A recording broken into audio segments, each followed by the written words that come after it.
The 1980s.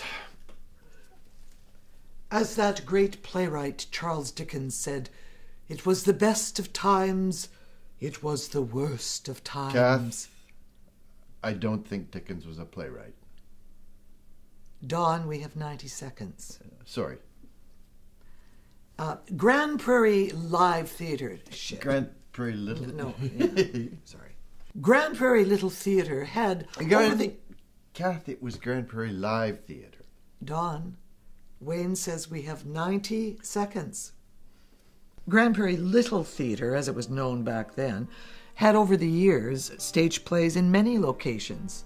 Gymnasia, the Stage Door Theatre, and after 1976, in the new College Theatre. Our home at the time, though, was the Stage Door Theatre, but being right next door to City Hall, it belonged to the city.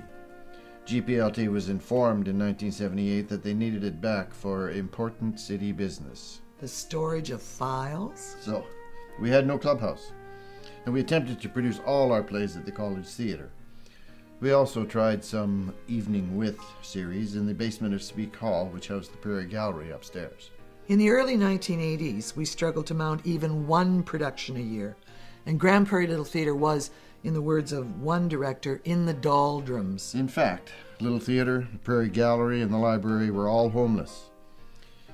When written in Chinese, the word crisis is composed of two characters. One represents danger, and the other represents opportunity. That is to say that if Dawn, 90 seconds. During the boom, there were proposals for a multi-million-dollar complex to house all three of these groups. But when the recession hit, a more realistic solution was required.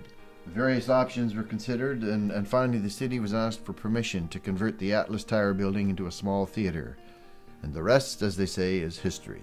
Our first permanent home didn't magically appear. It was initially due to the dreams and hard work of a core group of folks, including David Amies, Bud Portwood, Michael O'Connor, to name but a few. And financial contributions of the city, the province, local businesses, and service clubs. And ordinary folks. We all rolled up our sleeves and began fundraising. Who can ever forget Mike at the bingo hall? Banana cards! Get your banana cards here. Hey, lady! Kathy, 90 seconds. Oh, sorry. In September 1985, 2nd Street Theatre presented Try to Remember as the first production in our new permanent home. GPLT soon settled into a schedule of doing 4 or 5 shows at 2nd Street and a musical at the College Theatre. The decade from 1980 to 1990 can be summed up very eloquently by quoting from the Try to Remember program. Bud Portwood said, "I'm not only proud, but profoundly moved to know that if we dare to dream and have the courage to pursue our dreams, then the magic of life itself is in our hands." Happy 50th. I told you should have learned your lines. Didn't I tell you?